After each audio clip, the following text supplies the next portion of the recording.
Okay, guys, can you see this or not? Okay, great.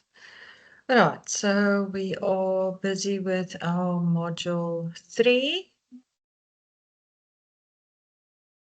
and we are going to start with the slide for market information then.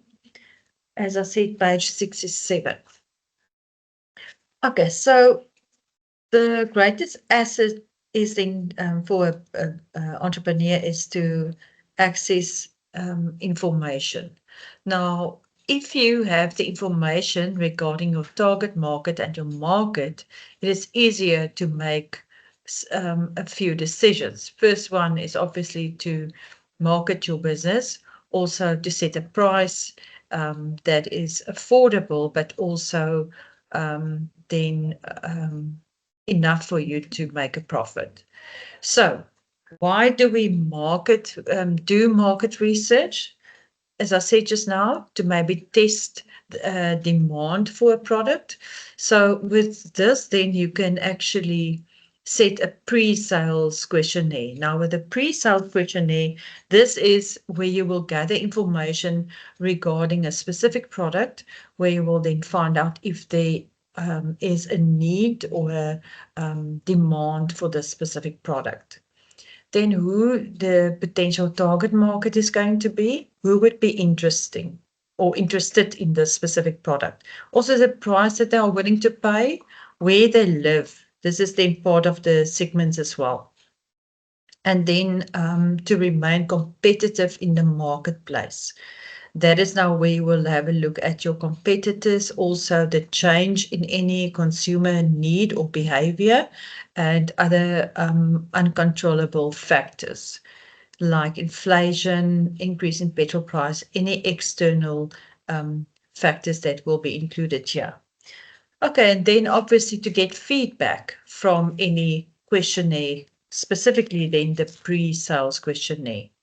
Okay, so how to do a research then? Step number 1, define the problem. So find out what the real problem is. Number 2, develop a research plan. How are you going to do research? Then number 3, collecting the information. That is now primary as well as secondary information. And the fourth one is compiling a final report regarding your findings. Right. So if we look at the collecting of data, this is important information. They always ask you to identify whether the data is primary or secondary. Okay, so this is then any relevant information that will obtained from either primary or secondary resources that will be gathered here to make an informed decision. So according to what your research is, you will then decide on which direction to follow to then either look at your pricing strategy or then your marketing strategy. So the primary data is where you have researchers that will actually collect information. That could be door to door. It could also be people asking you in the mall where you are shopping, asking you to just compile. Excuse me, people. Okay, so the primary data is where you will then get information from the researchers that will then collect this information. This could be door to door, or it could be someone in a mall that will actually ask you to just gather or answer a few questions regarding either the target market group or maybe a new product that they want to launch. Obtaining directly from your first-hand sources, and that is then the target market that you have identified to be your potential customers.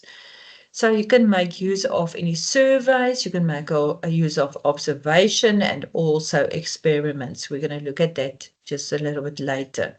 Then the secondary data is then where you have someone that collected this data already for you. So you can just implement it. So you can gather this information via census, statistics, also sources that are available on the internet, and also reference works, the telephone directory, and also any textbooks that you can find. So this information was gathered already. Next one is then where we have the method of collecting. This is on page 69. So with this, we are actually looking at how we can then collect certain information regarding the research that we want to do. Okay, so first one is surveys or questionnaires. That could also be the same thing, more or less. Okay, so this is very popular and very common. Sometimes we get emails, we get pop-ups where they ask you to then answer a few questions to just find out what your meaning and feeling is about a specific product. So this can be in person, where you have a one-on-one interview. Mostly, as I said, the shopping malls, they will ask you to do that quickly, or they will send you then information regarding or through an email as well. Benefit of this is you can actually get a feeling of the people's reaction regarding the product. And that is also immediate feedback.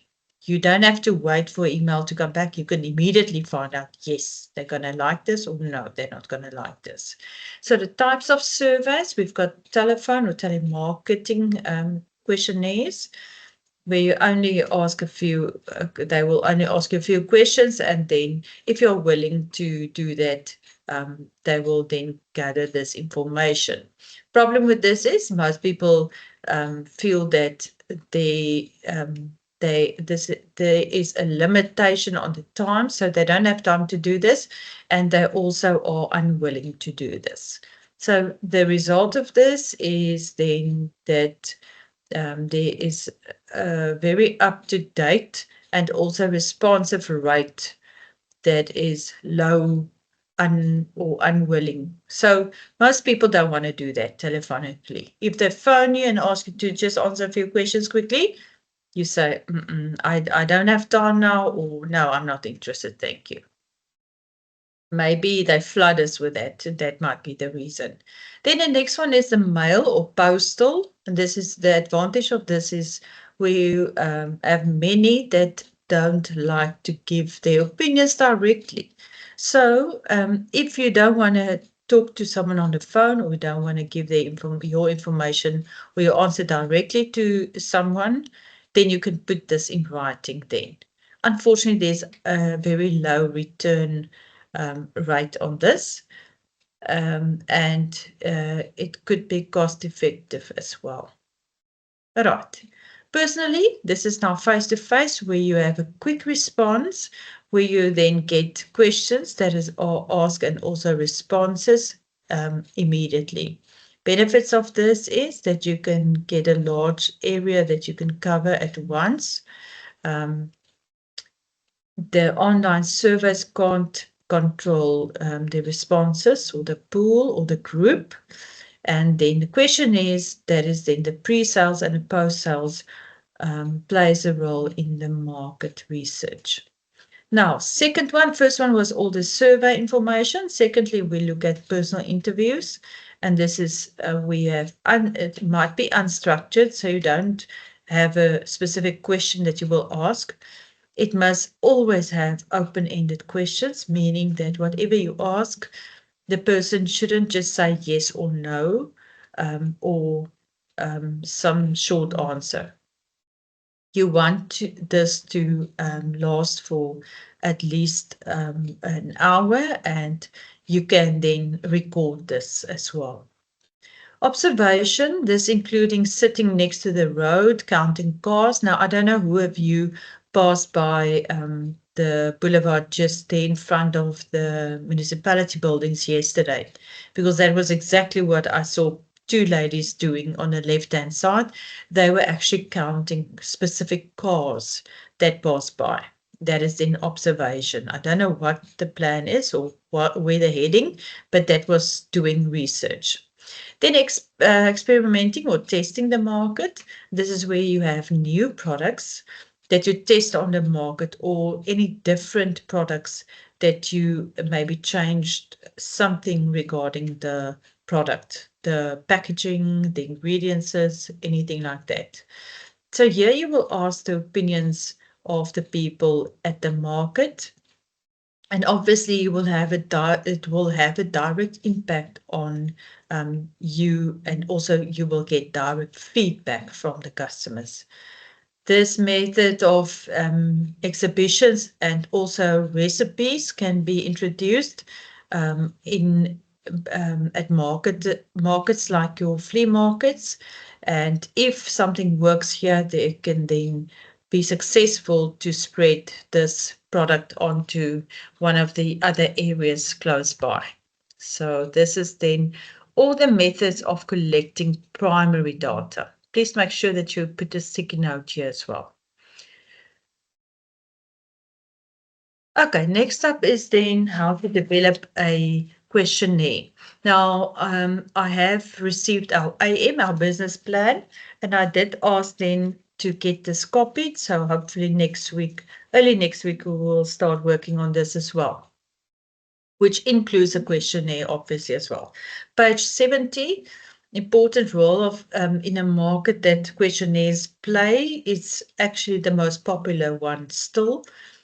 Distinguish between the pre-sales before you even think about starting a business, and then the post-sales, which is then after you started your business, just to get some feedback to find out if your customers are happy with whatever you give them and have available for them.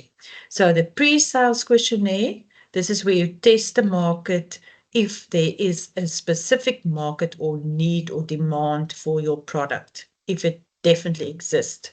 Post-sales, that is afterwards, where you actually just get feedback and find out if your customers are satisfied. Then before the format of a questionnaire, this is not in your textbook. Oh, it is in the middle on page 70. So you will always have a section A where you will give more information regarding the profile of the person that is now the target market, who will complete that information, like your telephone number or email address, should the person be willing to give this. This is normally asked to be anonymous or then voluntarily. Then section B is related to the product or the services. And here you must then, in the questionnaire, to develop this, you must add a few factors here, a little bit of information regarding the business. First of all, the name of the business, then your logo, the content, it should contain an introductory, so state the purpose thereof. I will also include one of my examples for you so that you can see what we want here. Then open-ended questions. As we said, we want people to answer more than just yes or no. Okay, so close-ended. This is then where they either indicate with a tick or a cross which color they prefer, which flavor they prefer, or then maybe yes or no answers. Then you have a closing paragraph, and that is just to thank the person who completed the questionnaire. And then obviously it must be a neat layout. Okay, we've got an example there on page 70 that you can maybe make use of as well. In this case, our example is, the first one is a pre-sales questionnaire where we have wishy-washy laundry. So the introductory here, maybe you want to write it next to the first paragraph there, underneath their logo with the name, and then the small writing, which we don't really know what's written there. That will be your introductory. I intend to open a laundry in the vicinity of Panorama that is welgelegen or welgelegen. Please would you help me to complete the following question? Nee. Please leave it in your postbox to collect once you have filled it in. Alright, so the questionnaire is there on page 71. If you are putting stickies, maybe this is another place that you will maybe put a sticky. So personal details, here is the information of the customer or the potential customer, not your information, the person who is going to answer these questions. The address and contact detail of the customer again, or potential customer. Then they ask a few questions here. First one, how many occupants, are in your household?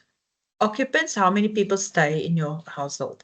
Now, this is a closed book questionnaire. Why? Because they're just going to make a tick. If it is 4, you make a tick or cross next to the 4.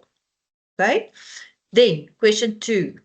Who is currently doing your washing and ironing?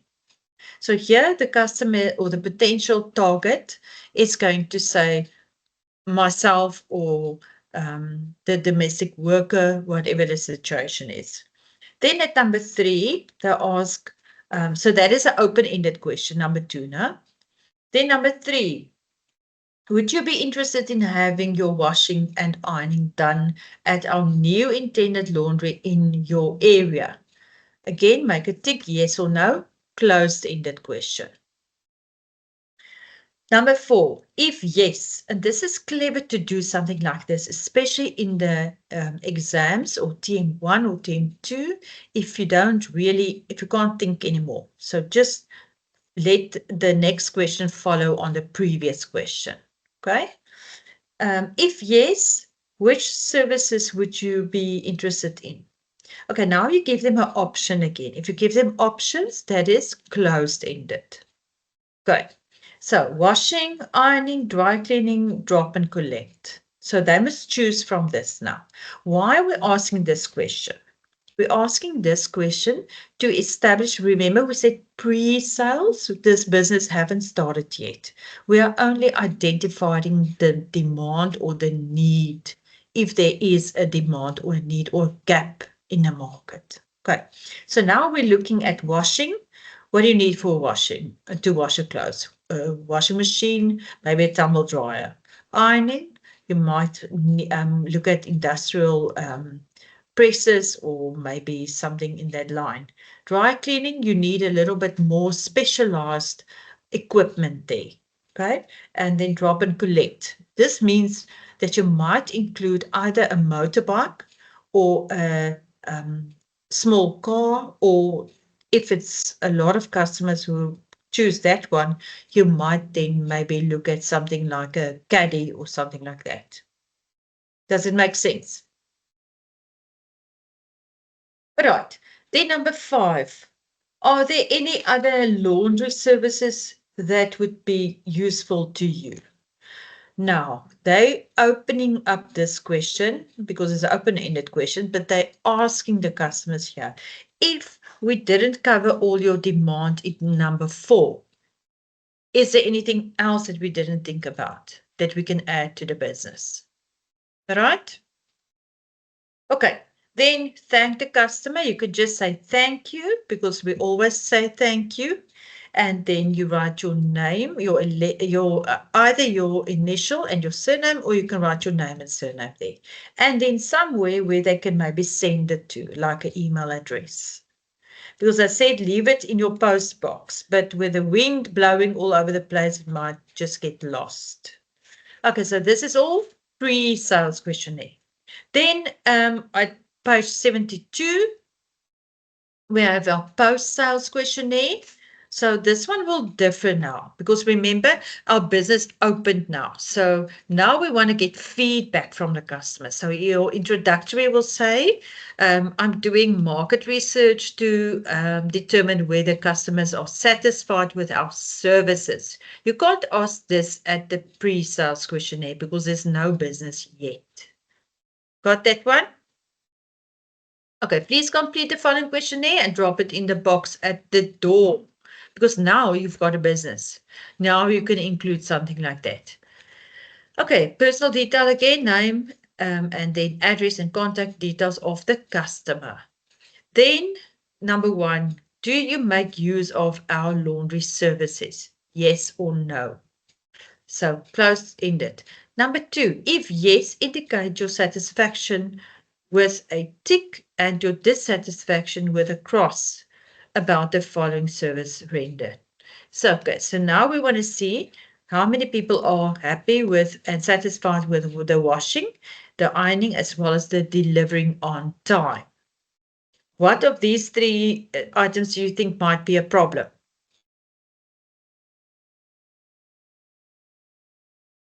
Which ones?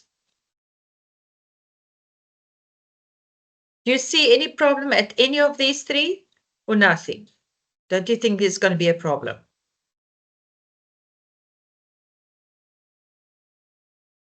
There might be the delivering on time.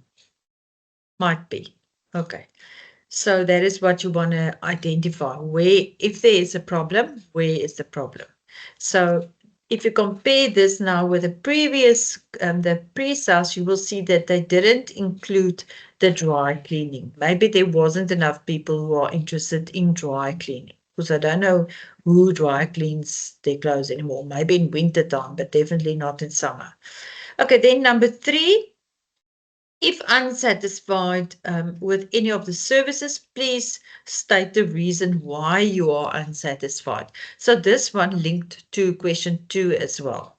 And question 2 linked to question 1. Okay. Then number 4. Okay, so this is open-ended now. Question 3, you can give them an opportunity to then state their reasons why they are unhappy. Number 4. We intend to add a dry cleaning service. Would you be interested in this service? Yes or no? Then number 5, we also intend to have a collect and drop service within a radius of 15 kilometers. How far are you from the laundry? Now, what they want to establish with this one is they want to find out, do they 0 to 5 kilometers, someone can just go and drop it off by feet. Okay. 6 to 10 is a little bit further, or 0 to 5, you can maybe get a motorbike and then you can drop it off. 6 to 10 is a little bit further. You can maybe still use a motorbike, but it looks like you rather have to go to a small vehicle or then a caddy. 11 to 15, definitely. So they want to identify what kind of vehicle must they include in the business. Does it make sense?